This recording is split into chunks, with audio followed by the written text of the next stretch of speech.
Estimados amigos y colegas, ¿cómo están? El día de hoy quiero darle la bienvenida a Class 2020, virtual en este caso.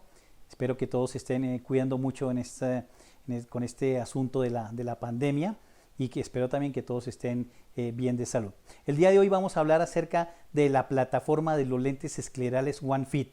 En este caso, OneFit MET y OneFit estándar o 2.0 como lo conocen en algunas partes de América Latina. Con estos dos lentes nosotros vamos a poder hacer adaptaciones en el 98% de los casos, tanto de córneas regulares como de córneas irregulares. El OneFit MET, que es el que vamos a hablar específicamente a continuación en los siguientes minutos, es un lente escleral que nos permite hacer adaptaciones en córneas altamente irregulares.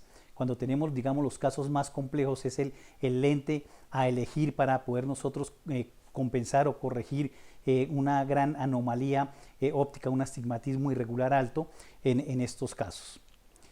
Es interesante, de todas maneras, antes de hablar del lente per se, que nosotros aprendamos y veamos cómo ha evolucionado esta tecnología, y tanto es así que digamos, en los últimos meses o años probablemente, pues se ha visto una disminución significativa en la cirugía de trasplante de córnea, como lo vemos aquí en este reporte que está haciendo Patrick Caroline en la revista Contact Lens Spectrum, ¿sí? Y otros dos reportes muy interesantes que se hacen en el American Journal of Ophthalmology hace 2 años, en el 2018, asimismo como en la revista de ARVO, donde vemos precisamente, como el título lo vemos aquí, el impacto que tiene el uso de los lentes esclerales en el riesgo en un momento dado de requerir un trasplante de córnea.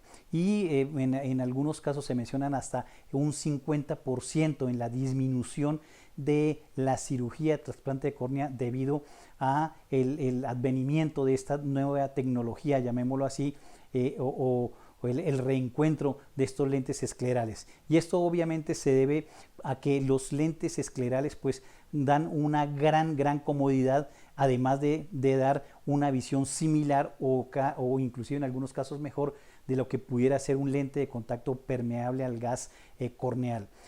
Podemos recordar también, y creo que en la mayoría de los casos de nuestra experiencia como optometristas y contactólogos, es el hecho de que estos lentes permeables al gas corneales pues son excelentes lentes desde el punto de vista óptico, pero desde el punto de vista de comodidad pues realmente no a todos los pacientes digamos que se sienten cómodos con estas adaptaciones de los lentes de diámetro que hoy llamamos de diámetro pequeño.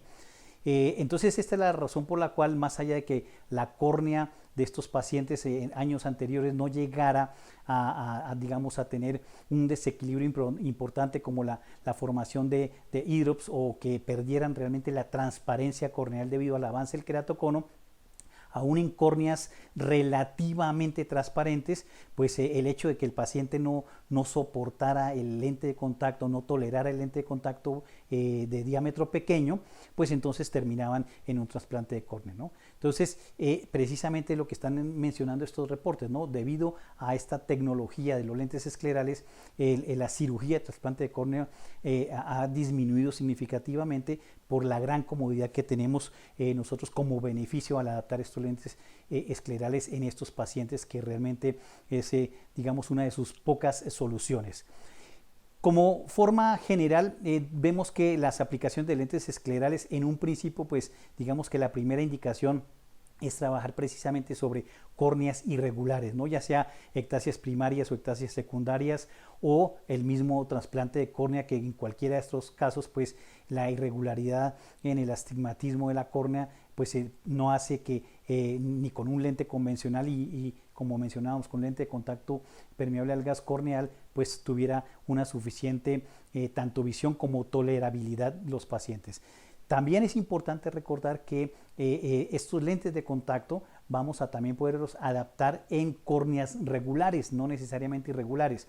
Ha sido tal el éxito de las córneas irregulares que también los podemos adaptar en córneas regulares.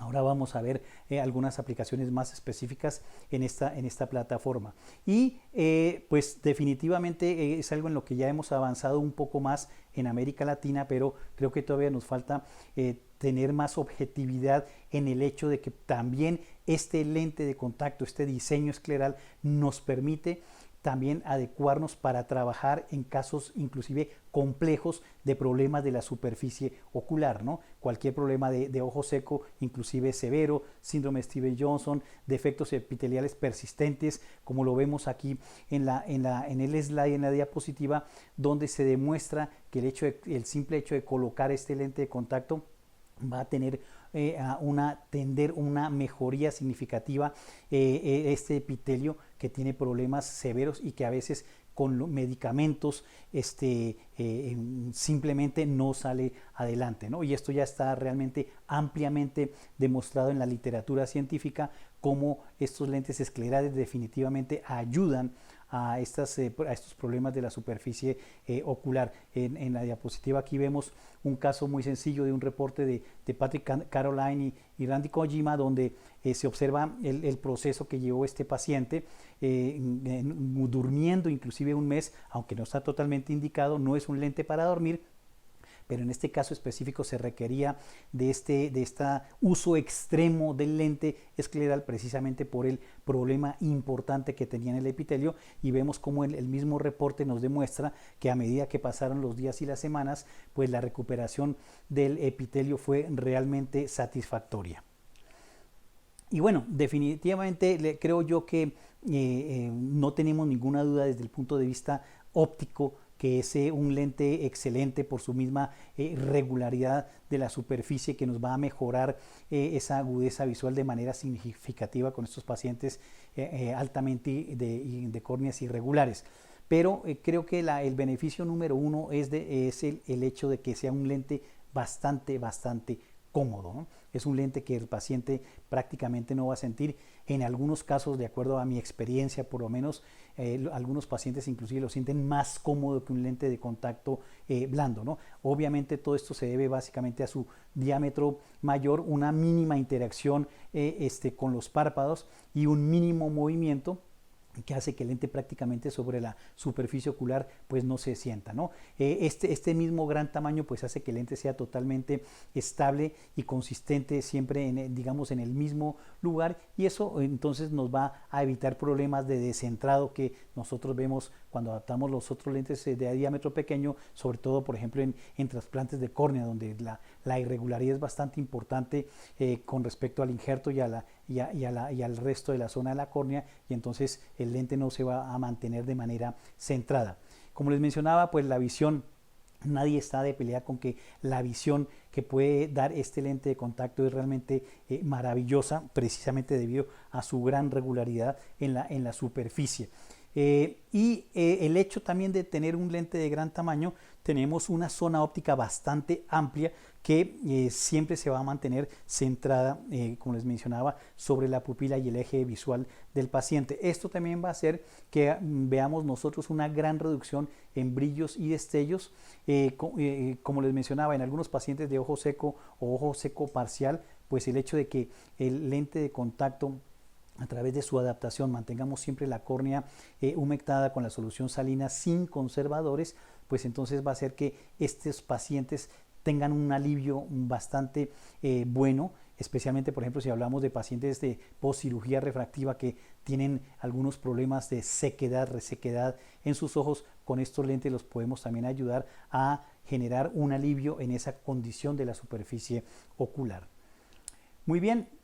La adaptación, pues digamos que hay ciertas filosofías que hay que cumplir en un momento dado con cualquier lente de contacto escleral, y vemos que en principio el lente de contacto escleral no debe tocar la córnea en ningún punto, ni centro ni periferia media, y mucho menos en el limbo, ¿no? Y vamos a tener que observar también que la parte extrema del lente de contacto, ¿no? Lo que es ya la zona, como llaman, de aterrizaje, la zona escleral o la zona de apoyo, pues tenga, digamos, un contacto lo más tangencial posible a la parte de la esclera o la conjuntiva escleral, que es donde realmente el lente va a tener, digamos, su descanso.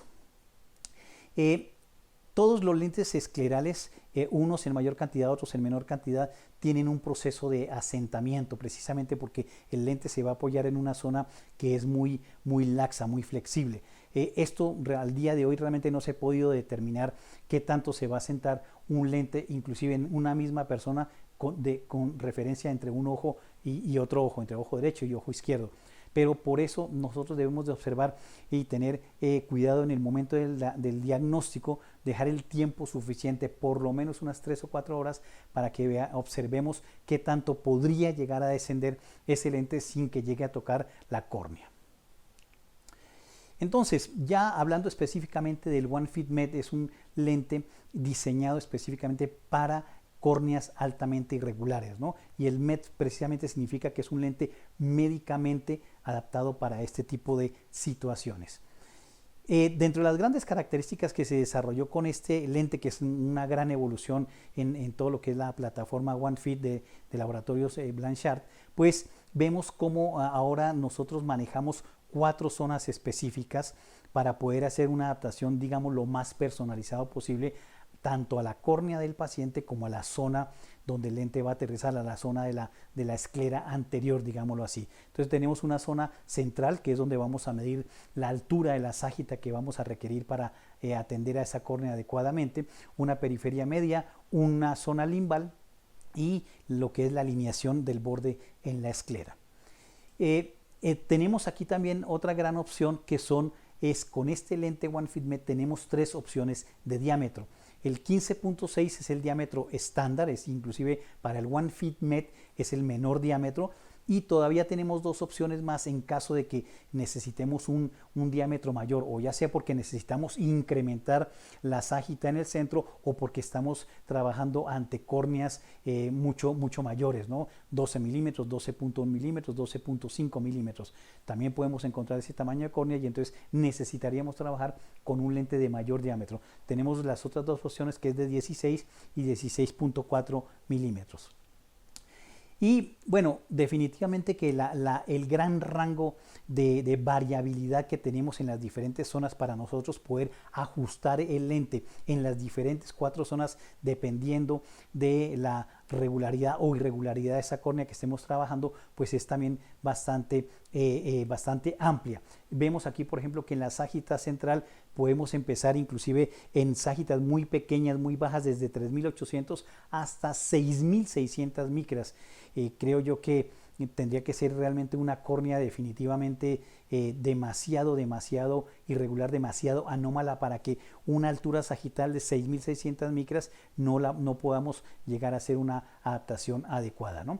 En las otras 2 zonas tenemos rangos que inclusive se han ampliado con respecto al One Fit Med que se lanzó hace unos años, y en este momento vemos que en la zona de la periferia media y en el limbo tenemos rangos de 600 micras, es decir, o más 300 micras para levantar o separar esa zona de la periferia o del limbo, o inclusive reducir hasta 300 micras. Entonces son rangos bastante amplios, y lo mismo pasa en la zona del borde. Tenemos un rango de 600 micras o 300 de elevación o 300 de disminución para disminuir el borde que necesitemos ajustar a la zona de la esclera que estamos nosotros trabajando. Entonces, bueno, el proceso de adaptación realmente es muy sencillo.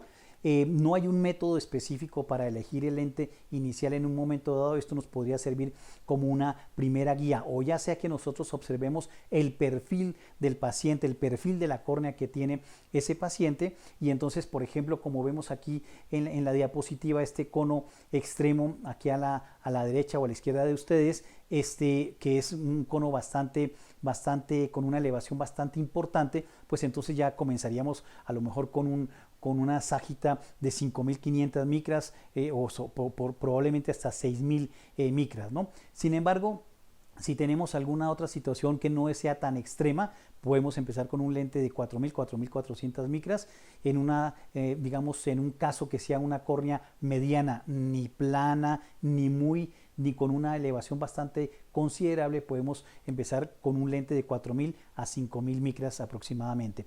Recordemos, y siempre lo he mencionado, esto llama mucho la atención porque a pesar de esta gran tecnología en un momento dado, en el desarrollo, diseño de este lente, de esta nueva generación de lentes esclerales, pues todavía es un tema de ensayo y error, ¿no? Entonces colocamos el lente que hemos seleccionado y vamos a ver que este lente necesitamos para el diagnóstico utilizar fluoresceína, como lo vemos aquí en la fotografía del centro.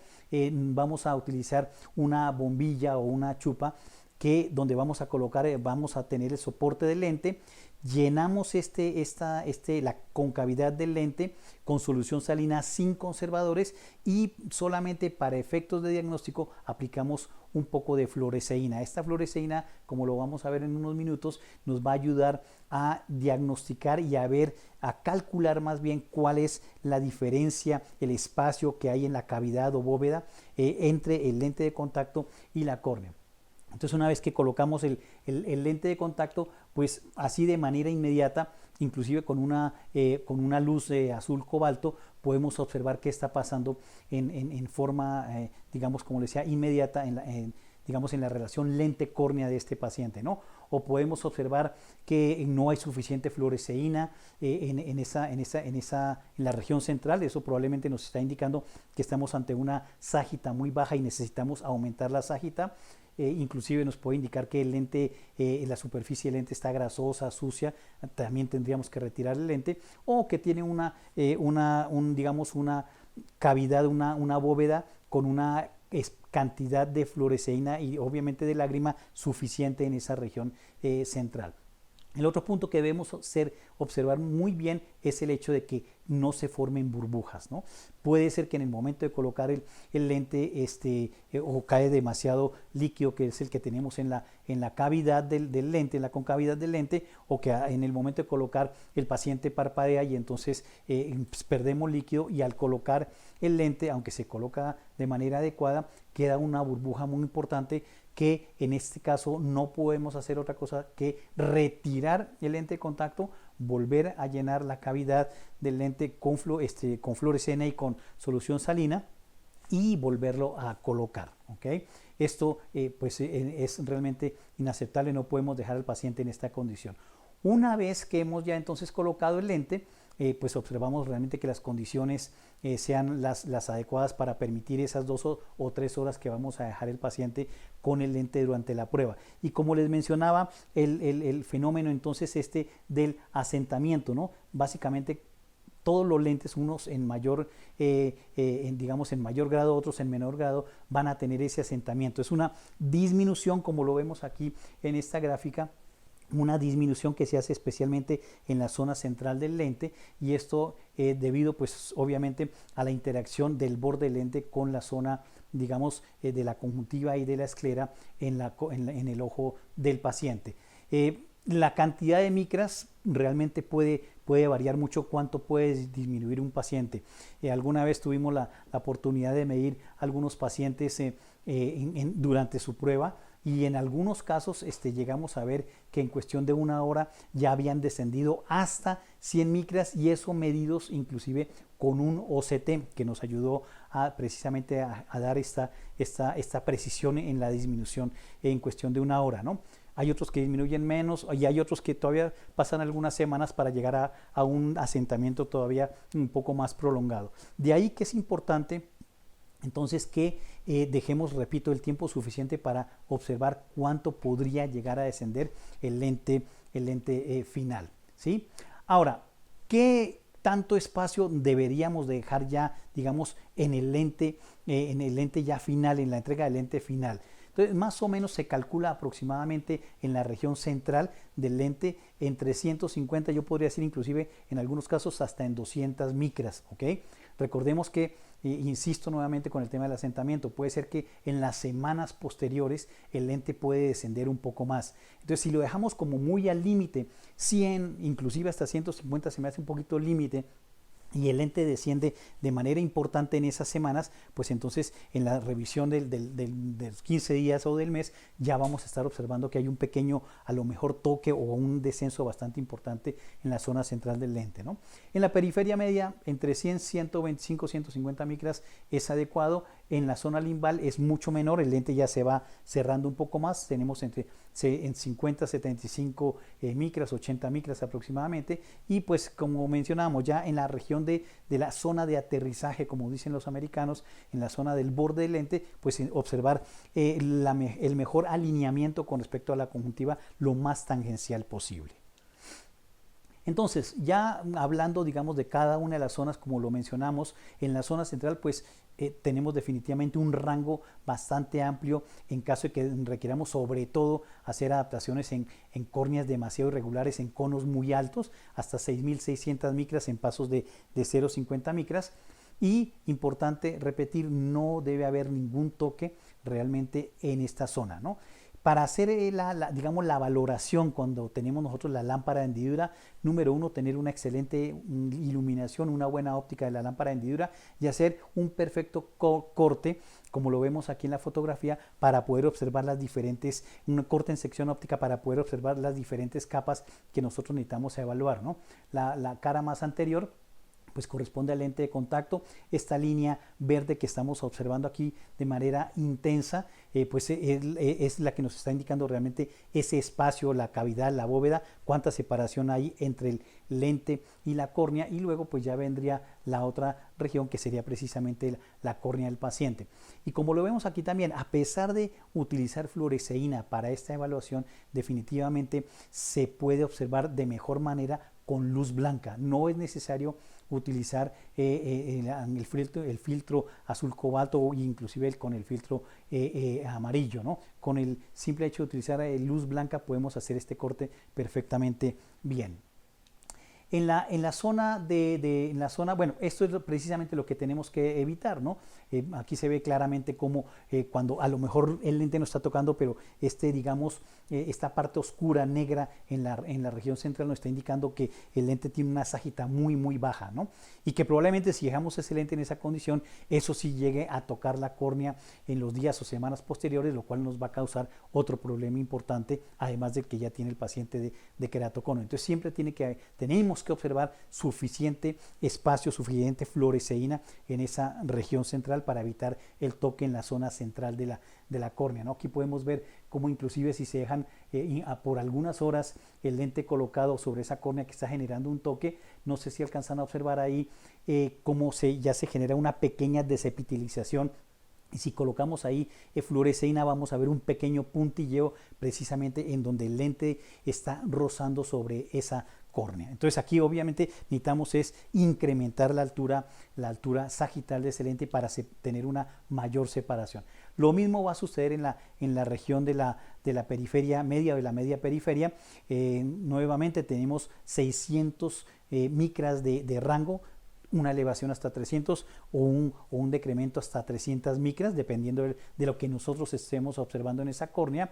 Y aquí sí lo podemos medir todavía en un rango menor, que es en pasos de 25 micras, igual que en la periferia, en el limbo, ¿no? Este es interesante en este lente, el One Fit Med, porque si observamos aquí la fotografía, vemos que estos lentes tienen, los lentes de prueba, claro, antes de que se me olvide, los lentes en la caja de prueba, nosotros encontramos dos anillos. Estos dos anillos, el primer anillo que vamos a encontrar precisamente nos ayuda a nosotros a identificar la zona en la que estamos trabajando. Este primer anillo corresponde a la zona de la periferia media, es de aproximadamente 9.5 milímetros de diámetro, ¿ok? Y entonces cuando nosotros observamos este primer anillo significa que estamos sobre la periferia media de la córnea. El otro es, como les mencionaba, la zona del limbo, ¿no? Tenemos el mismo rango de variabilidad de más o menos 600 micras, 300 micras de elevación, 300 micras de decremento en un momento dado en pasos de 25 micras. Recordemos que el limbo es una región muy importante en la córnea porque es donde se encuentran las famosas células madre. Y el hecho de nosotros llegar a afectar, generar un toque importante o llegar a alterar la fisiología en esta zona de la córnea, pues entonces nos crearía un problema importante, inclusive una patología corneal que tengamos que llegar a suspender el lente de contacto por esta situación, el lente escleral. En esta zona, esto es lo que no debemos observar. Se ve muy claro aquí en la fotografía donde tenemos la fluoresceína.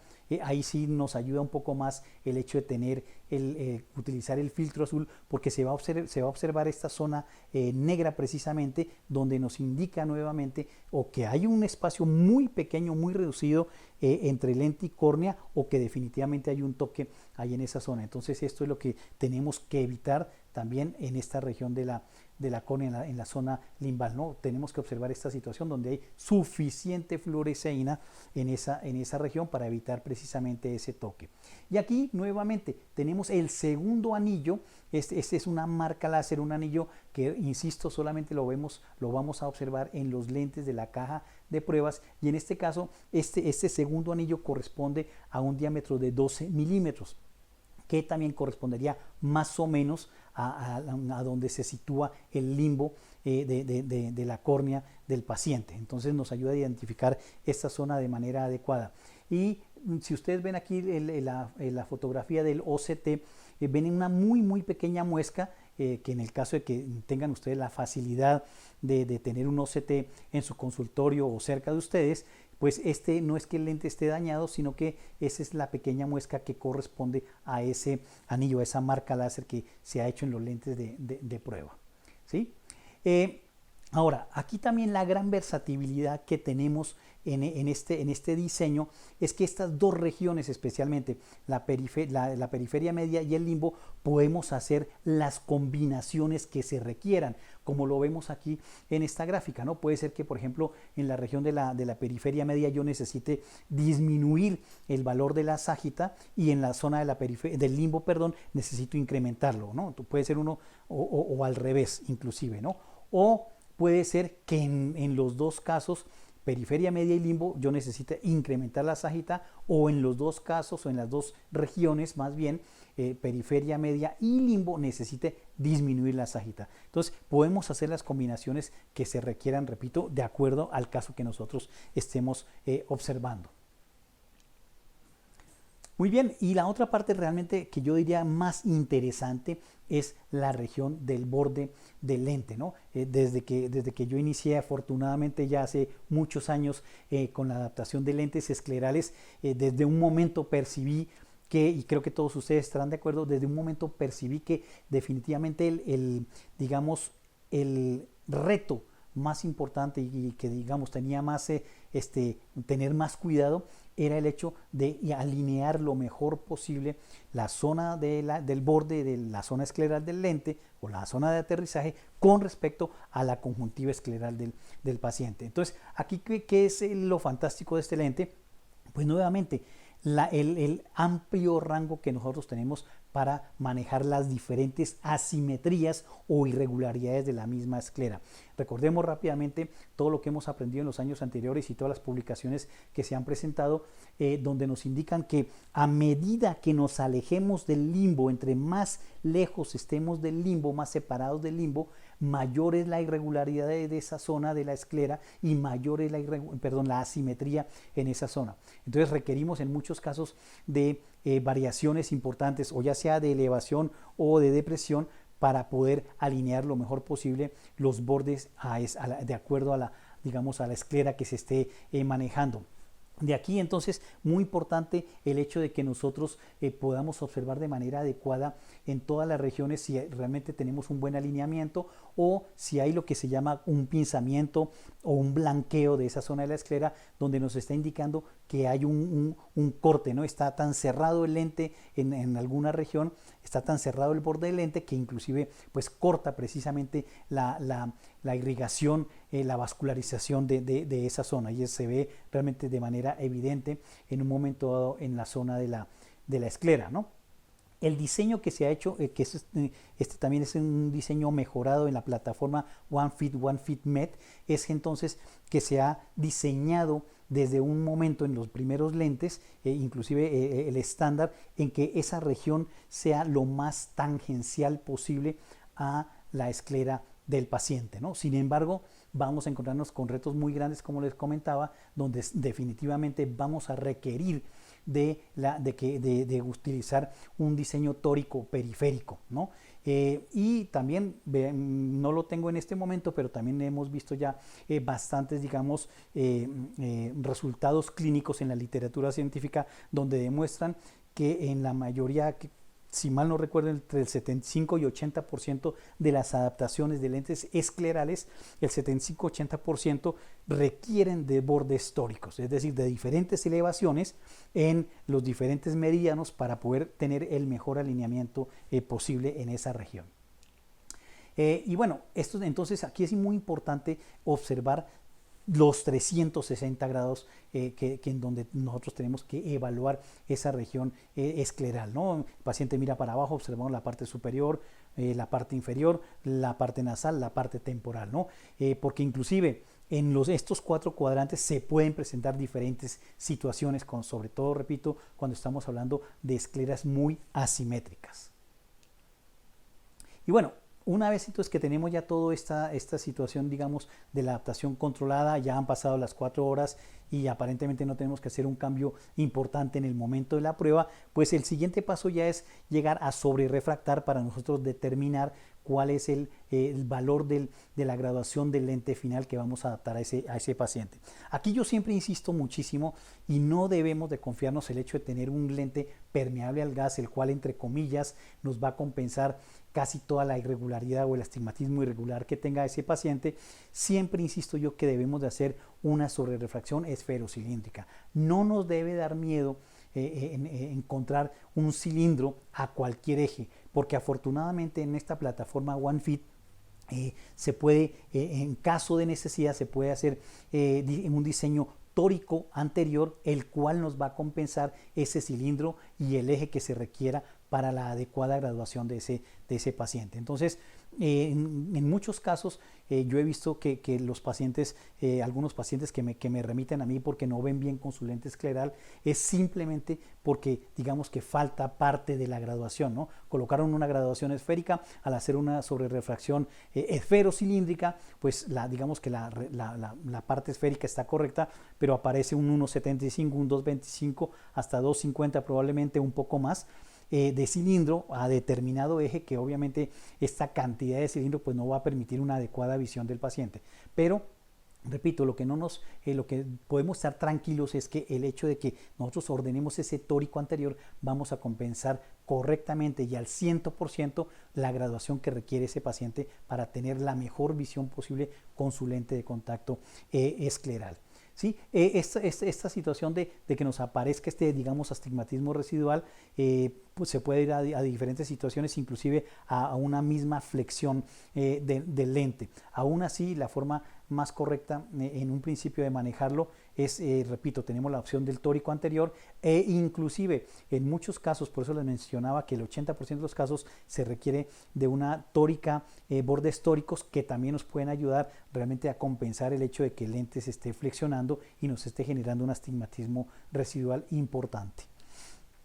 Entonces, bueno, cuando digamos en el caso de que nosotros pidamos el lente de contacto tórico anterior y específicamente en el OneFit Med, nosotros vamos a ver diferentes marcas, ¿no? Estas dos marcas horizontales que vemos aquí nos están indicando que es un lente de contacto tórico periférico, ¿sí? Que tiene un borde, una óptica tórica, y la marca inferior nos está indicando que es un lente tórico anterior. Entonces, nuevamente, esto es una gran combinación de factores ópticos donde podemos generar todas las opciones posibles que se requieran para la mejor y optimizar la adaptación en la córnea de estos pacientes.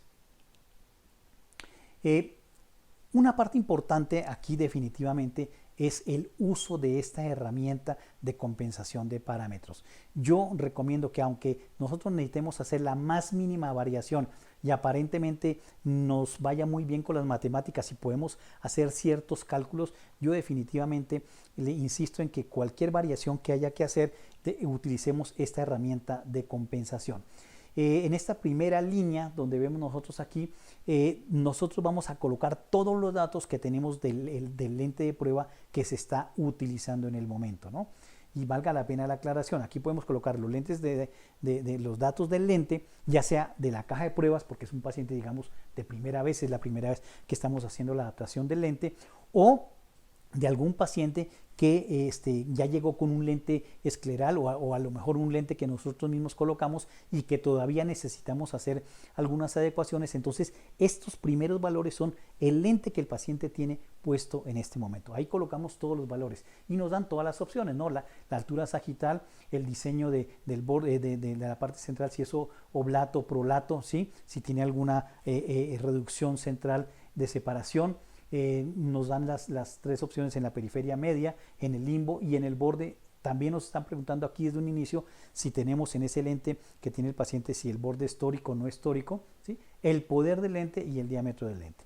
En la segunda línea, en la zona que mostramos aquí como zona B, vamos a colocar todas las, digamos, modificaciones que se requieran hacer para optimizar la adaptación en ese paciente.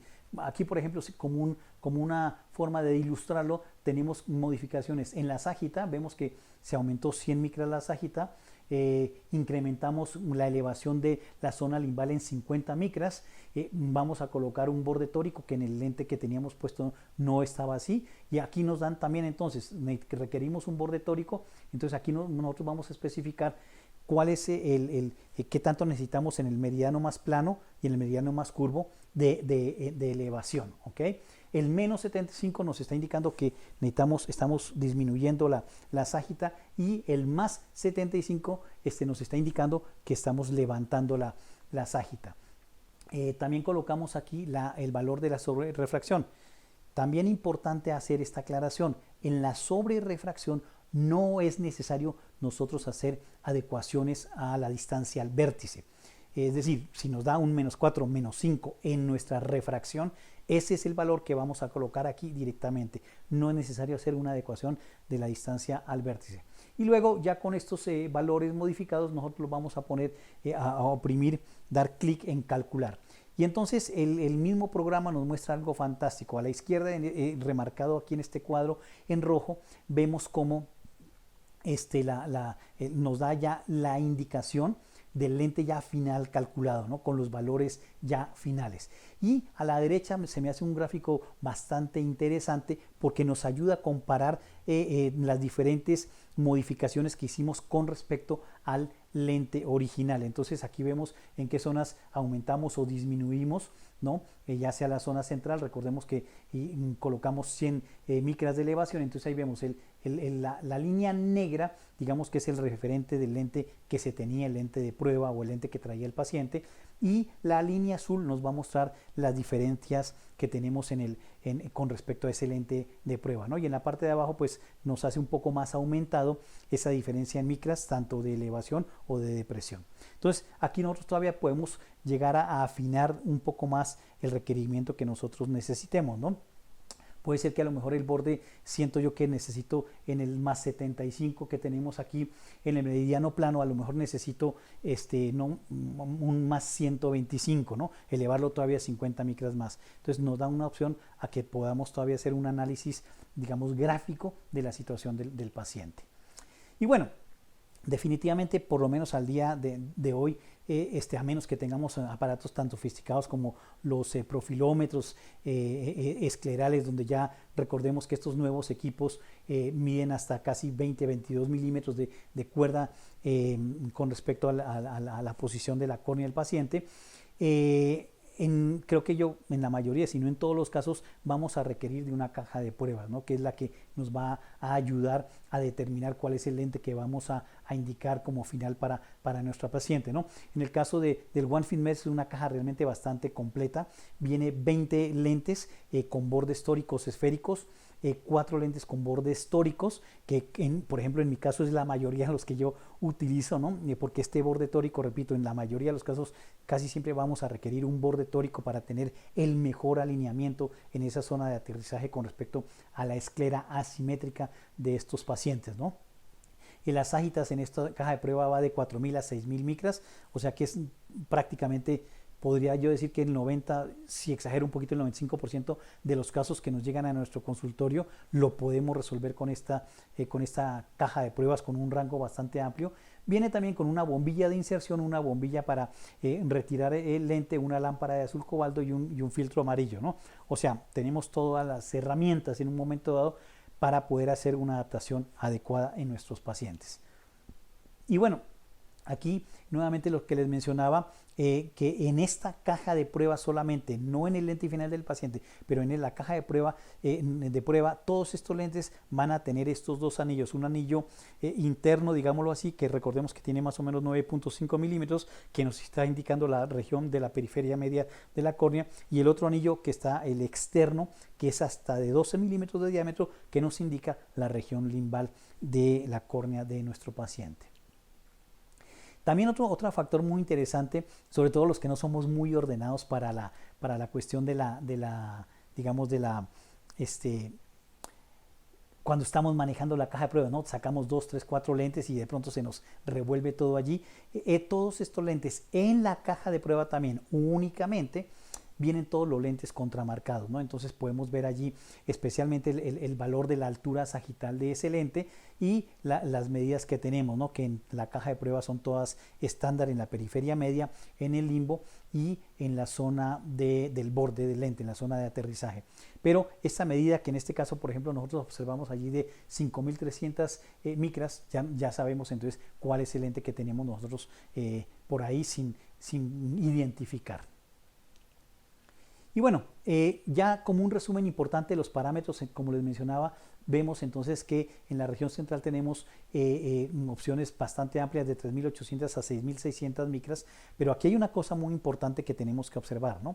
Fíjense ustedes, a medida que requerimos de una sagita mayor, ya cuando estamos hablando sagitas de 3800 a 6600 o de 6600 micras, ya vamos a requerir precisamente de diámetros mayores, ¿no? Recordemos rápidamente, a mayor diámetro, eso nos permite una mayor altura sagital. Entonces, en el caso de que nosotros pidamos un lente de 6600 micras, pues obviamente vamos a requerir un lente de mayor diámetro. Así que cuidado también, repito, con la zona de aterrizaje en el caso de que necesitemos un lente de esta gran altura sagital, ¿no? En la periferia media, limbo y en el borde, pues en un rango de 600 micras, más o menos 300 micras en tanto elevación como de presión y con diferencia en pasos de 25 micras. El diseño oblato lo vamos a ver un poco más adelante. Es un diseño bastante interesante porque es el diseño que nos va a ayudar a mejorar la alineación, especialmente cuando estamos precisamente trabajando con córneas centrales oblatas o muy planas. Entonces aquí tenemos una gran variabilidad de poder reducir la zona, nada más la zona central del lente hasta en 230 micras. Poderes esféricos más o menos 40 es absolutamente más que suficiente. Por lo menos yo nunca he usado un lente de tan altísima graduación. Sin embargo, en caso de que aquellos casos extremos se requiera, tenemos ese gran rango de más o menos 40 micras, poder cilíndrico suficiente hasta de 5 dioptrías, 40 micras no, más o menos 40 dioptrías en el poder esférico, poder cilíndrico hasta de 5 dioptrías en pasos de 0.25 y cualquier eje. Entonces, lo que les mencionaba hace un rato, en el caso de que nosotros lleguemos a detectar un un astigmatismo residual, podemos ordenar sin ningún problema cilindros hasta de 5 dioptrías en pasos de 0.25 y cualquier eje. Y bueno, lo que tenemos ya muy recientemente, todavía muy recientemente, es precisamente el nuevo diseño, el One Fit Med Plus.